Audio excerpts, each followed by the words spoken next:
to test wrist extension, all I'm going to do is put her in a pronated position and have her extend. Very simple. Elbow is fairly close to the body. She's sitting up nice and tall. That's important. You don't want your patient hunching forward. Slide forward just a little bit. Pretty neutral here. Okay. So the movement would be bring your hand up, go as far as you can. Good. Back down. Testing, I'm going to stabilize the forearm. Extend your wrist up. Grab around. I can go here or here or here. This feels more comfortable to me because I don't have to deal with the thumb. And I'm just trying to hold on the carpals, not the fingers, and pull her down into flexion. So hold that position. Don't let me move you. Hold, hold, hold, hold, hold, hold, hold. She's a PT, so she's strong, right? Forearms are strong.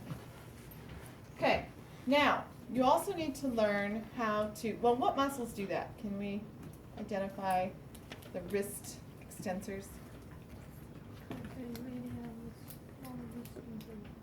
Extensor, carpi, radialis, longus and brevis, and extensor, carpi, ulnaris. Okay, now we can isolate those, extensor ECRL, ECRB, by having her extend her wrist and go towards the radial side. So she's going to go towards her. Okay? And the only difference between that and straight up and down is that she's going to the radial side, and I'm actually going to pull straight into flexion, but I'm going to pull kind of at a diagonal towards the ulnar side. So hold that position, don't move you, and I'm pulling down. She's very strong. That's a 5. Not the same amount of pressure that you'd use to test the quads. Call it a 5. Okay? Because these are smaller muscles.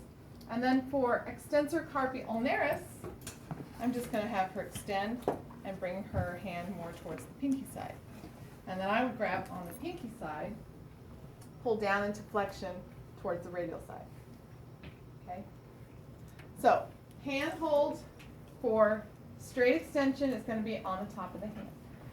Hand hold where you're applying your pressure for ECRL and ECRB is going to be more on the index side, thumb side, because I'm applying a pressure from that side. So it wouldn't make sense that I'm still on the top of the hand. You're going to move your hand placement, I want to say inward, okay? But if you're in anatomical, it's going to be more lateral, but inward. Okay, and then when we go towards the ulnar side, my hand hold then moves over towards the pinky side because I'm going to be pushing at this angle, okay? All right, and stop it there.